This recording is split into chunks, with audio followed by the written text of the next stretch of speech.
గాను ఉన్నవి. దేవునికి స్తోత్రం. ఎందుకండి ఆత్మ విషయమే దీనులైన వారు ధన్యులు.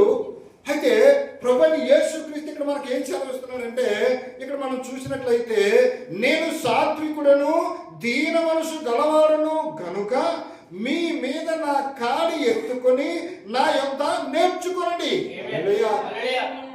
ఏదైనా మనకి కావాలి అంటే నేర్చుకోకుండా వస్తుందమ్మా. ఏదైనా సరే మొట్టమొదటిగా మనం ఏం చేయాలంటే నేర్చుకోవాలి.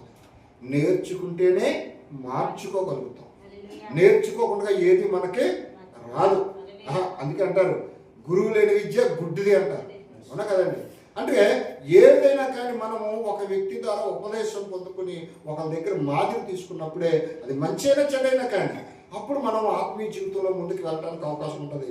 ఇక్కడ యేసుక్రీస్తు ఏం చదివిస్తున్నాడు అనేది మనం చూసినట్లయితే దానికి ఇంకొంచెం పైనుంచి ఆయన 28 నుంచి చూడు.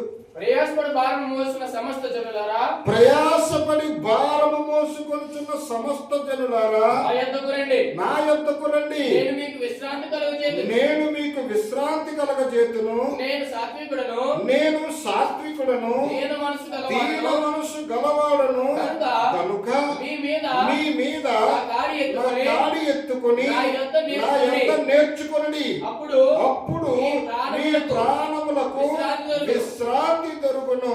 ఏలైనగా నా కాడి సులువుగాను నా భారము తేలికగాను ఉన్నది. హల్లెలూయా. ఏం చెప్తున్నారండి? ప్రయాసపడి భారము మోసుకొనుచున్నటువంటి సమస్త జనులారా. హల్లెలూయా. ఈరోజు లోకంలో ప్రతి వ్యక్తికి ప్రయాస అనేది ఉందా లేదండి?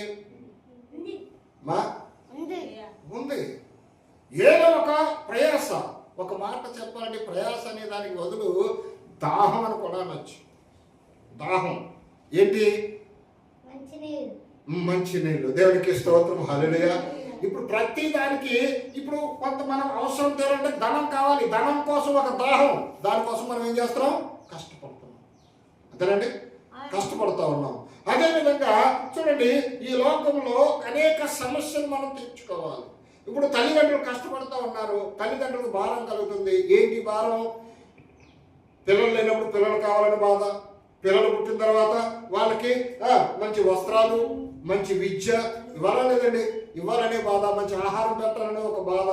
ఆ తర్వాత ఇవన్నీ ఇచ్చుకుంటూ ఒక స్టేజ్కి వచ్చి ఒక ప్రయోజకుడయ్యే స్థానం వచ్చిన తర్వాత ఈ లోక ప్రభావం వాళ్ళ మీదకి వచ్చి వాళ్ళు ఏ విధంగా తిరిగి పాడవుతారనో ఇంకో బాధ.